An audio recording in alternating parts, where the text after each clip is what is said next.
Bonjour, cette vidéo va aborder les différentes mutations dans l'histoire de l'Europe. On avait vu précédemment l'Union européenne contre les peuples et l'idée d'Europe, l'Europe et la Russie, quel avenir pour la France et pour l'Europe. Et cette quatrième et dernière vidéo va donc aborder la question des mutations dans l'histoire de l'Europe.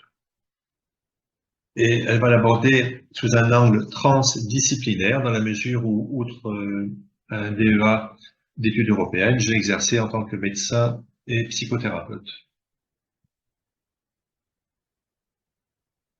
La première mutation, la mise en route d'un processus d'exogamie.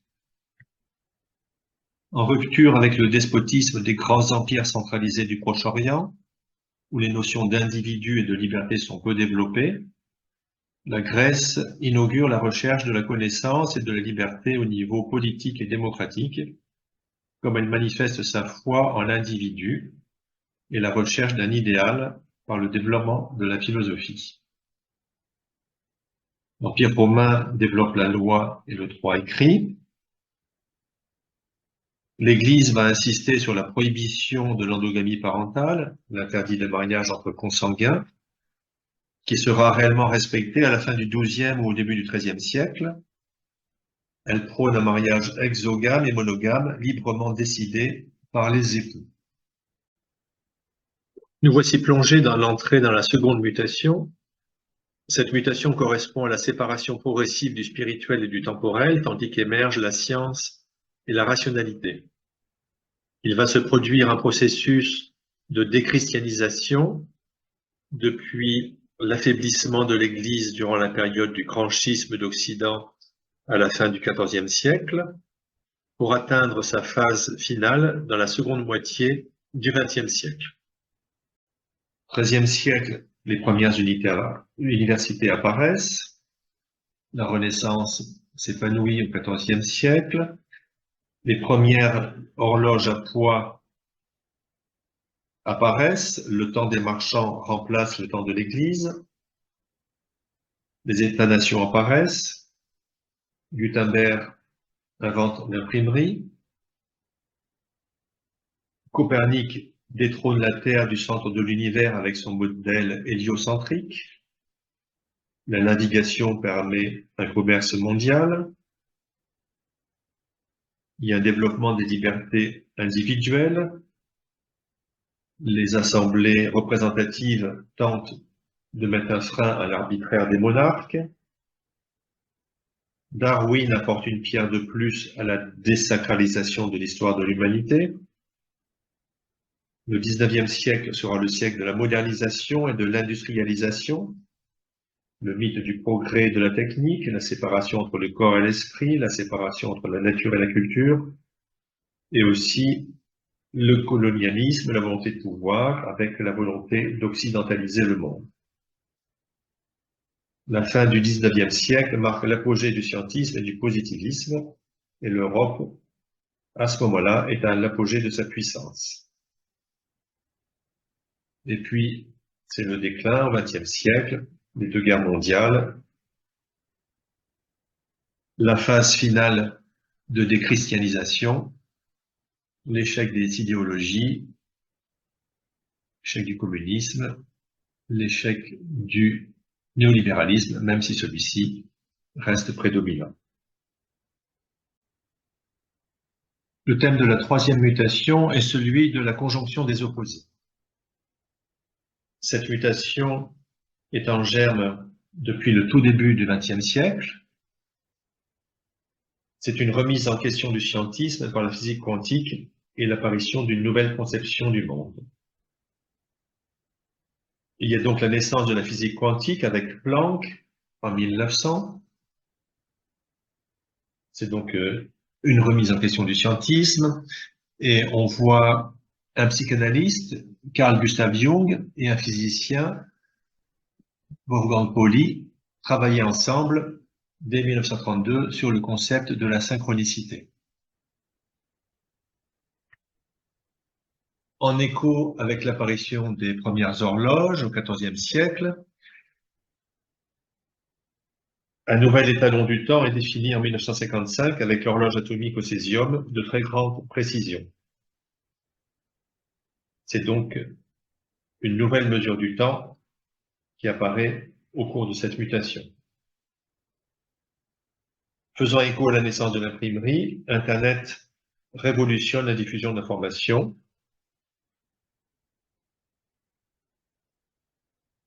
On voit apparaître la naissance de la multipolarité, avec en particulier la naissance des BRICS en 2009.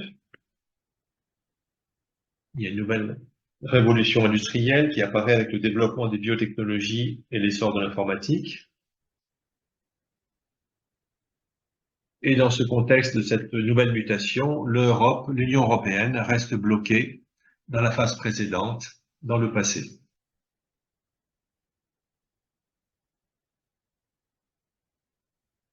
On va aborder à présent un parallèle entre le processus d'individuation et l'humanisation de nos sociétés. Donc, le psychanalyste Carl Gustav Jung a développé le principe d'individuation, le processus d'individuation qui a pour but de développer toutes les potentialités de la psyché afin de réaliser la totalité de l'être et de développer une relation plus authentique à l'autre. On retrouve ce qui avait été abordé dans une précédente vidéo à travers les besoins existentiels et le besoin d'accomplissement de soi. Le chemin passe par une confrontation à l'ombre, puis à l'énergie psychique féminine pour un homme, ce que Jung appelle l'anima, ou à l'énergie psychique masculine pour une femme, ce que Jung appelle l'animus.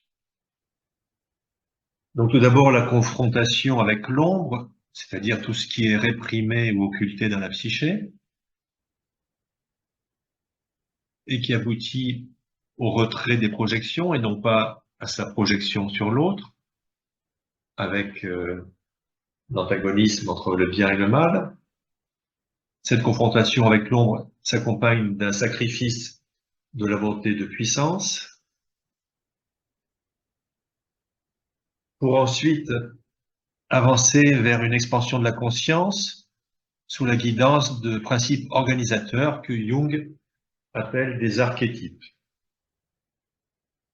Et il y a un archétype central, organisateur, le soi étant au centre de deux couples d'opposés, donc l'énergie psychique féminine et masculine, l'animal animus, le puer et le sénex. Alors, le soi est symbolisé par Hermès ou Mercure, et tout archétype a une face sombre et une face lumineuse. Dans la mythologie, Hermès est le messager des dieux. Il a un caractère malicieux, mais il peut aussi avoir un caractère dangereux. C'est le dieu des menteurs et des voleurs, le larron, pouvant conduire à la spoliation financière, au chaos, aux pulsions de mort. Il est l'élément médiateur et coordinateur entre les parties opposées. Et dans son aspect différencié, c'est d'une part l'union symbolique du masculin et du féminin, et d'autre part l'union du puer et du sénex. Dans son aspect positif, le sénex représente le côté structuré de la personnalité, capable d'intégrer et de mettre en forme la créativité du puer, et c'est aussi l'archétype de vieux sage. Dans son aspect négatif, il représente la résistance au changement. Le puer représente l'expression de nouvelles potentialités. Par ses vérités d'indépendance, il bouleverse les valeurs contraignantes du passé. Il peut basculer dans la révolte avec son impétuosité et son exaltation, avec son côté anarchisant. Ces valeurs pourraient être inhibées par le sénex. Donc pour le sénex, le puer est un anarchiste, et pour le puer, le sénex est un tyran ou un conservateur.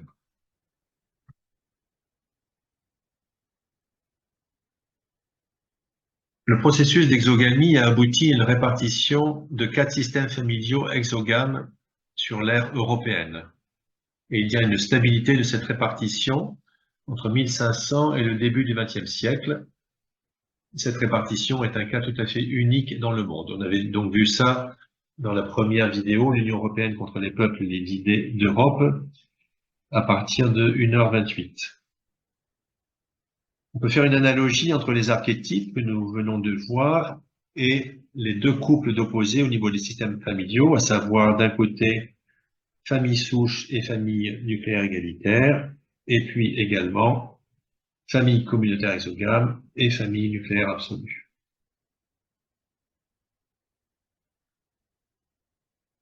En Allemagne, où on retrouve principalement la famille souche, le Parti social-démocrate est une organisation structurée, disciplinée, peu ouverte au changement et qui accepte la société telle qu'elle est, sans contestation révolutionnaire. Le PUR favorise l'individualisme, la créativité, mais aussi le refus de l'autorité. En France, les mouvements révolutionnaires ont pris naissance là où prédomine la famille nucléaire égalitaire. On peut relier l'idéal de solidarité et d'égalité, la défense du travail, de l'environnement, avec le principe féminin. Et on peut relier les fondements du néolibéralisme, la compétitivité, la concurrence, la défense du capital, avec le principe masculin. Donc actuellement, nous sommes dans la situation du conflit des opposés. Quelques décennies en arrière, c'était la gauche contre la droite, le communisme contre le capitalisme. C'est devenu la problématique entre l'État fort ou bien la domination du marché avec la libre circulation des capitaux, et c'est le marché qui a pris le pouvoir sur les États, de même que les mondialistes ont pris le pouvoir sur les souverainistes.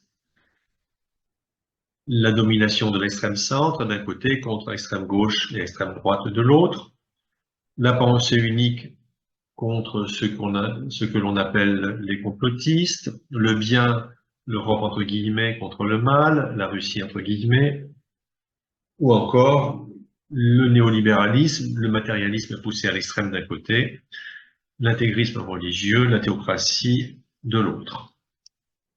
Et ce conflit des opposés est forcément générateur de violence et de haine. À partir de là, il y a deux évolutions possibles. Le refus d'accepter le sacrifice de la volonté d'hégémonie, de pouvoir et de prédation, la situation dans laquelle était l'Europe quelques décennies en arrière. Donc un retour en arrière avec l'évolution finale de la déchristianisation, la perte de sens, la perte de l'éthique, qui conduit au nihilisme, l'augmentation des suicides, la consommation alarmante de drogues et de psychotropes, la déshumanisation de nos sociétés, la destruction délibérée de la santé, de l'humain, la gestion par la peur. On avait vu les travaux du psychiatre, le docteur Lobachevsky, sur la pathocratie et la guerre. Il y a une autre évolution possible, c'est l'accompagnement de la phase de transition vers la troisième mutation qui a débuté au début du XXe siècle, en sachant qu'une phase de transition peut durer environ au moins 2 siècles.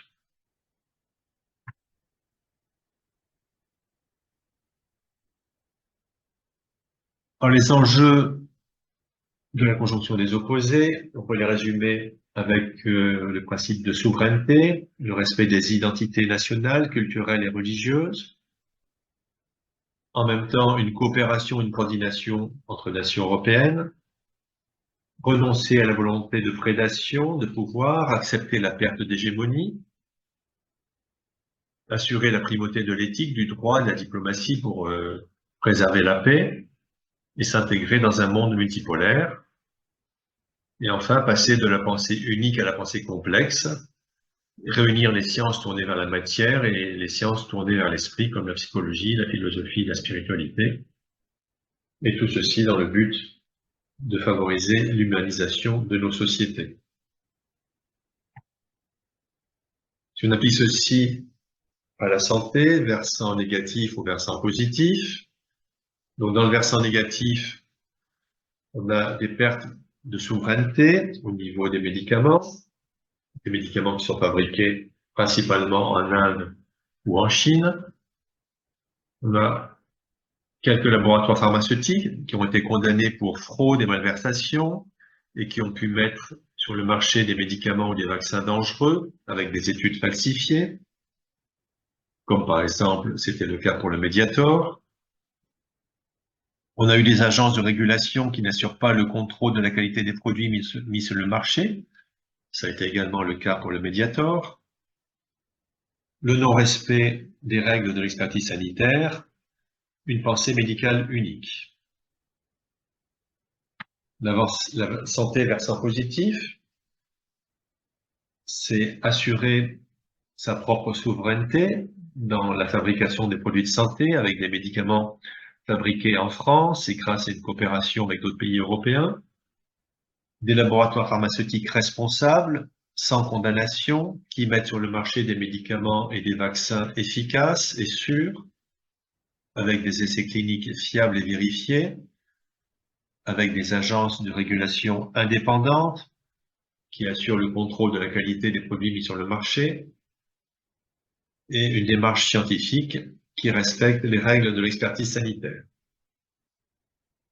Et enfin, la prise en compte de l'ensemble des déterminants de la santé, dont la médecine intégrative. On avait vu ça dans une précédente vidéo. Quel avenir pour la France et l'Europe à 20 minutes. Appliquer à l'économie sous le versant négatif, c'est créer des pertes de souveraineté, désindustrialiser l'Europe avec un libre-échangiste dogmatique et faire de l'Europe un vassal des États-Unis, détruire la coopération avec la Russie, mettre l'économie au service de la finance et les États sous la coupe des marchés financiers, avec la privatisation des gains issus de la création monétaire, une dérégulation, une totale libre circulation des mouvements de capitaux, la présence de paradis fiscaux en Europe, aucune action contre l'évasion fiscale, l'augmentation des dépenses militaires, la destruction du modèle social européen, et puis la pensée unique néolibérale avec la perspective d'augmenter encore et encore les impôts, les taxes, voire même de mettre le pays sous tutelle du Fonds monétaire international ou de ponctionner directement l'épargne des Français, comme cela a été le cas respectivement pour la Grèce et pour Chypre. Sur son versant positif, ça serait de retrouver une souveraineté économique et monétaire, avec une coopération entre pays européens, ainsi qu'un partenariat équilibré, tant avec la Russie qu'avec les États-Unis, mettre la finance au service de l'économie et l'économie au service de l'humain, attribuer à la collectivité les gains issus de la création monétaire et imposer de façon équilibrée le travail et le capital, comme cela a été proposé en son temps par Maurice Allais, supprimer les paradis fiscaux en Europe, lutter contre l'évasion fiscale et la corruption, taxer la spéculation à court terme, etc. Et puis abandonner le modèle économique néolibéral. Si on reprend le processus de façon schématique, lors de la première mutation, il y a un processus d'exogamie depuis la Grèce jusqu'au début du XIIIe siècle, où on a un respect du mariage exogame. On observe à partir de 1500 une stabilisation de la répartition des différents systèmes familiaux exogames dans l'ère européenne. Il y a lors de la seconde mutation la naissance des nations et d'individus, l'apparition des premières universités et le relâchement des structures féodales permettent la libération de l'individu. On observe des révoltes populaires à l'échelle de l'Europe à la fin du XIVe siècle. La Renaissance valorise l'individualisme et le mouvement s'amplifie avec la défense des libertés individuelles et la déclaration des droits de l'homme. On avait vu lors de la première vidéo, et selon les travaux d'Emmanuel Todd, qu'à chaque système familial correspond une idéologie sur le plan économique et politique, et donc on est dans l'ère du conflit des opposés. jusqu'à la chute des idéologies, la chute du communisme, l'échec du néolibéralisme. Si on reprend l'évolution au niveau d'un individu, on a tout d'abord la phase d'individualisation qui se manifeste le plus souvent avec la dichotomie entre le bien et le mal, ce qui correspond à la projection de l'ombre, jusqu'à la phase où l'individu se confronte à sa propre ombre, et c'est alors le début du processus d'individuation qui se poursuit avec la confrontation aux différents archétypes et dont le but est la conjonction des opposés. Au niveau de la troisième mutation, l'objectif, la finalité est de conjoindre science et conscience. Et en particulier au niveau de l'organisation politique, de combiner souveraineté, coopération avec les autres nations, en se basant sur une vision éthique et en développant une pensée complexe. Et au niveau des institutions, on avait vu dans les précédentes vidéos le concept de la double démocratie qui s'organise sur le principe de la conjonction des opposés.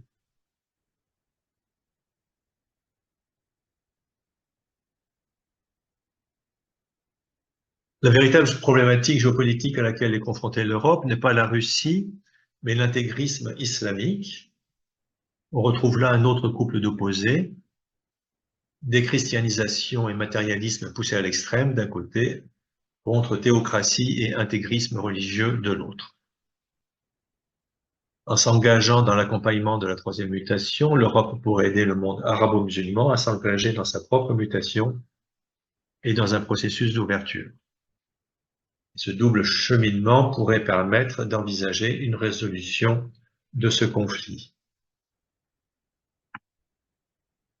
En conclusion, l'accompagnement vers la troisième mutation est le chemin qui peut nous permettre de sortir de la crise globale dans laquelle se trouve la France. Et cela nécessite que cette approche soit soutenue et portée par un mouvement citoyen transpartisan.